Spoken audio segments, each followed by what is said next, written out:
Last year, I drew a coveted mountain goat tag, and I was stoked. This was my 5th season hunting big game, but I still felt pretty new to the scene. I only had a few successful moose and caribou hunts under my belt, so I was intimidated by having my first alpine tag, but I was really excited at the opportunity. And come late June, I was well underway with preparations for the hunt, and I get a call from my husband. He had broken his leg, he would require surgery, and he couldn't walk for several months. And in an instant, I became a caregiver, and I lost my hunting partner. And in the days that followed, I really struggled to care for him and to keep up with work and life and prep for this hunt. I didn't know who would go with me. I didn't know if I could do it without him. I didn't know if I would have time to do it. But I still kept my nose down. I kept planning. I kept preparing.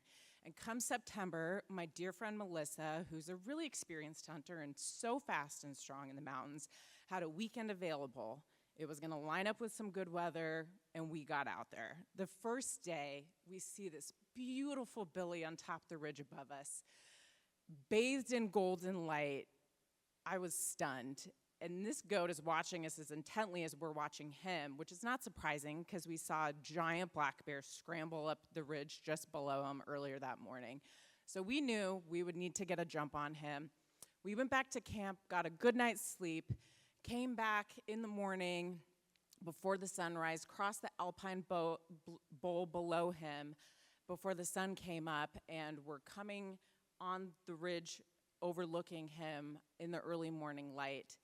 There he was in a perfect spot, a nice, wide, expansive ridge on either side of him, 150 yards away, not spooked. Everything was lining up. I couldn't believe it. This was my moment. I had time to set up a shot, took my time. Everything was coming together, and I took several shots on this goat because I had heard from many hunters, as soon as I drew this tag, that goats have quite the reputation for taking a lot of lead and just somehow still surviving. And even with several well-placed shots, in this billy's final moments, he went to the edge and just yeeted himself off the cliff. I saw 2 full rotations of his body before he disappeared out of view. Melissa and I looked at each other shocked. We scramble over to the edge, and our stomachs churn because it is just a sheer cliff that we're looking down with no sign of this goat. And when we came, we approached this ridge from the north side, and this billy managed to throw himself off the south side, which was significantly sketchier. And so we pull out our phones, we're mapping a route, we're dropping pins, we're planning for this recovery. And in those moments, I'm staying really pragmatic and level-headed and yep, we're gonna go find him. And then as soon as we set off and I have a moment to myself, the tears just start to roll down my face. And for me, hunting has never been about the trophy. It's been about the purest connection to nature that I have found. And my desire to get out and hunt animals is born out of a very deep respect for them and the lands that they inhabit. And all those feelings of self-doubt that I had all summer just came rushing back. You're not good enough to do this. You're not strong enough to do this. You're not a good enough shot. Who are you to take a shot on this animal? If I had taken its life in vain, I would never forgive myself. It would change me as a hunter. It would change me as a person. And that mental turmoil was nothing on the physical challenge that we had laying ahead of us. As we climbed off this ridge, we come around to the south side of the slope. We immediately encounter a field of ferns that are taller than we are. They're mostly decaying at this point in September. It's so steep and slip with nothing to hold on to. I'm digging my feet into this hillside with such intensity that I end up losing several toenails. We get through that, and it's a thicket of alders so dense we have to swim through them. Every step takes so much effort. We get through that, and it's a scree field about 5 feet below us. So we're shimmying down, holding on to the alders, trying to get a foothold, and then the terrain repeats itself.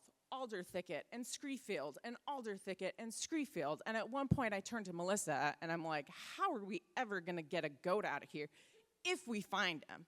And she was so positive. She said, we're gonna find him, we're gonna get him out. And we just kept going, 1 foot in front of another. And we found him. He was there in all his glory, meat intact, just one busted horn.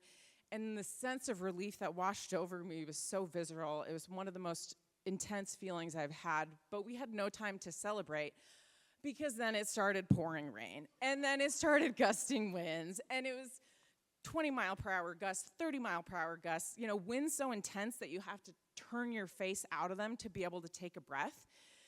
And the pack-out was about as much fun as you could imagine with that weather and that weight on top of the terrain. At one point, we had to gain some elevation in a scree field, and for every one step I took up, we sunk about 3 back.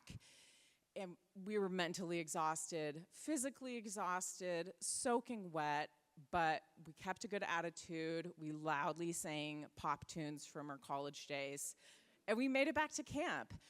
Didn't get very much sleep with the tent flattening on top of us throughout the night with those winds, but by morning, the skies had cleared and we packed out without incident. And I took that skull to the taxidermist a few days later to get a mount made, and he was telling me all about how he can fix it, showing me the other mounts in his shop that he had received broken, that he repaired, and I was very adamant that he kept it exactly as is, because that was an accurate representation of what I went through and what that goat went through, and we were gonna leave it like that. He was pretty skeptical, but he did it, and now that goat mount hangs in my kitchen, and it reminds me every day that I can do hard things, even when my brain is trying to convince me that I can't, and my body wants to give out, and that has been the most valuable lesson.